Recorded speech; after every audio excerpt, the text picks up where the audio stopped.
going to lie, it's a little satisfying to watch Mike Tomlin on the first day of pads. It's also at least a little bit unsettling. Good morning to you.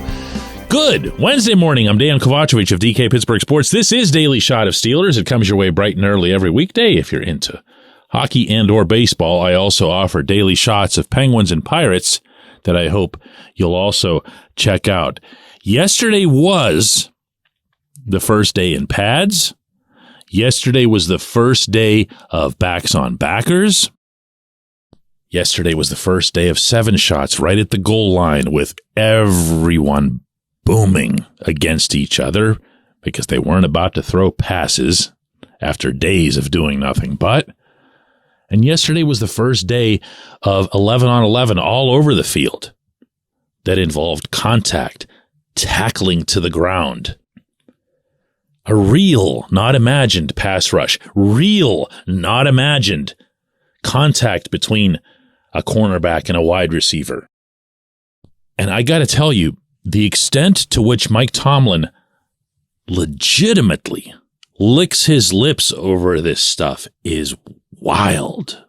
And it is also very much welcome at this stage of these Steelers' progression heading into 2023.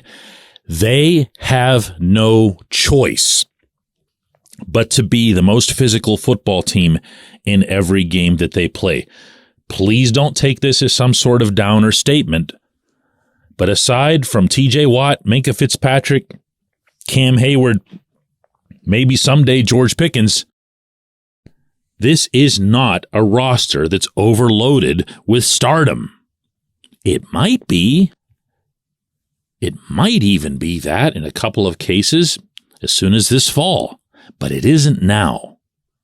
And the approach has to be one of an AFC North team against a non-AFC North team, or within the division, one that's going to scratch your eyeballs out while you just try to hit somebody.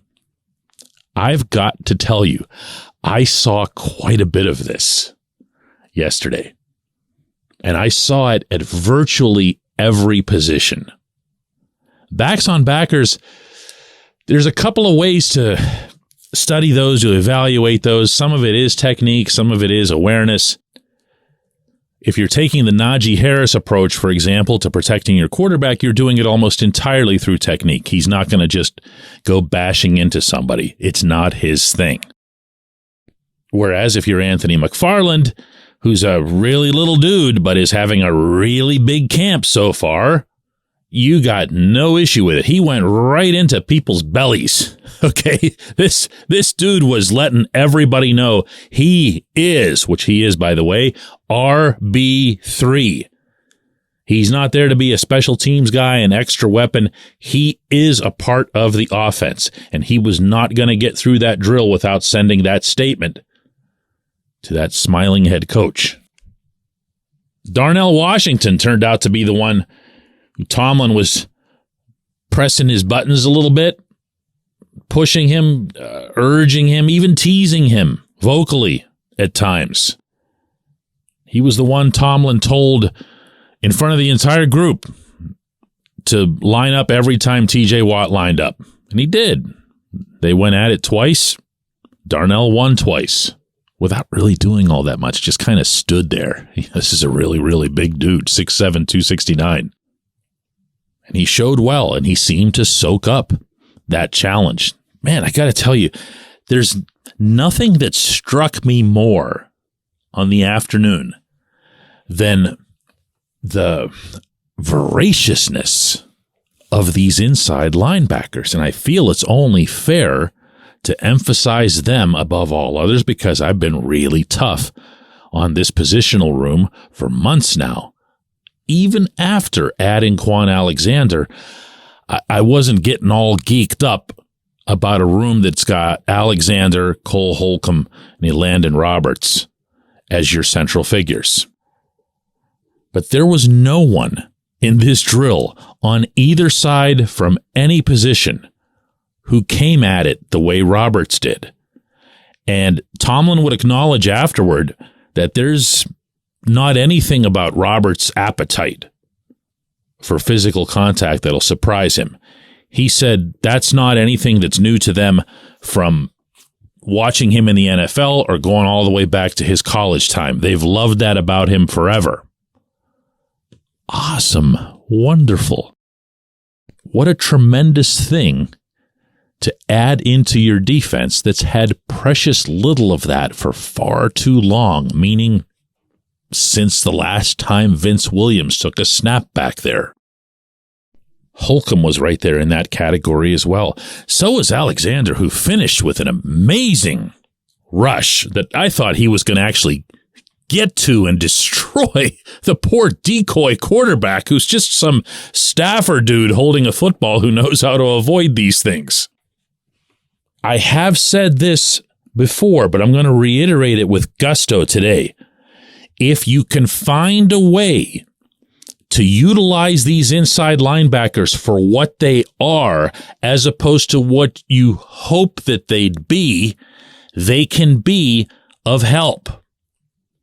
If you want to fantasize that they're Ryan Shazier and can fall into coverage and do magic and go sideline to sideline, I don't know that all three of them can. I think Alexander can, but I don't think all three can. But if you utilize them in more obvious run situations, if you utilize them correctly via down and distance, you're going to get something out of them that you weren't getting before. And that really ought to be the number one takeaway from this day. When we come back, J1Q.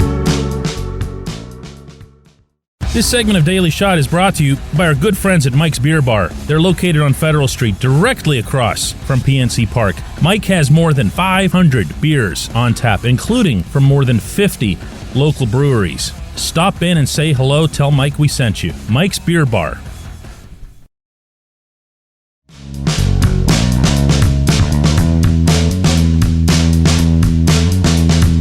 Today's J1Q comes from Joe, who asks, DK, can you even have a great defense without a great defensive coordinator? Can Terrell Austin be the difference in a game? He never, ever gets mentioned in any top DC list. Hell, he never gets mentioned anywhere in any capacity. Gets a total pass around here just because of all the attention on TJ Watt, Cam Hayward, Minkah Fitzpatrick, Mike Tomlin, and of course, his offensive coordinator counterpart. Yeah, Joe, it's funny.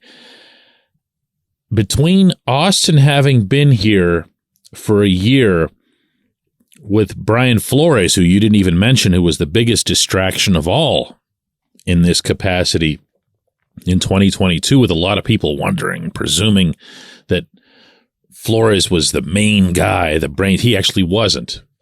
It was Austin's defense. But it's Austin's defense with really it being Tomlin's defense. And Tomlin, and I kind of give him credit for this, doesn't lie about that.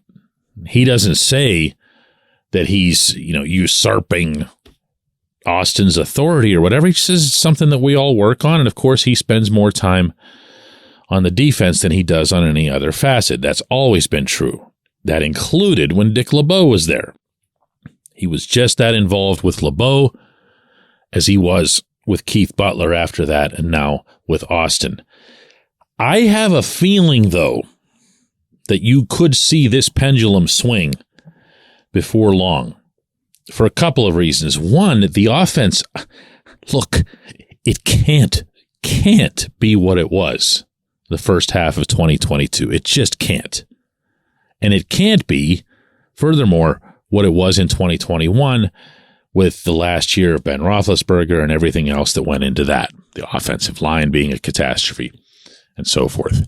So you're maybe going to see less heat applied to Canada, whereas on the other side of the ball, there are so many uncertainties, moving parts, unsettled starting positions, that even if you like what's over there, what the possibilities are, no one sat down in a chair yet, or very, very few guys have sat down in a chair yet, and the rest of them are still walking around the chairs. If things don't go well defensively, chances are really good it'll have to do with schematics, it'll have to do with communication, and then probably third on the list would be execution, because again, there is talent over there. So I could see Austin getting some additional heat. Now, can he win you a game? Oh, man. Has he been asked to win you a game? I mean, there have been certain situations last year where the Steelers really needed to have a hold-em kind of drive after Kenny would put something together, and they did it. But there haven't been a slew of triumphs in that regard or anything like that. You're going to see, as this team becomes more competitive, and I'm confident that it will be more competitive. That's not exactly going out on a limb this fall, that there's going to be more pressure on everybody. And that's going to include Austin. Especially now that Flores is gone, and there's just going to be more eyeballs on him. I appreciate the question. It's a really good one, and it's one worth filing away for further into the season. Let's do another one of these tomorrow.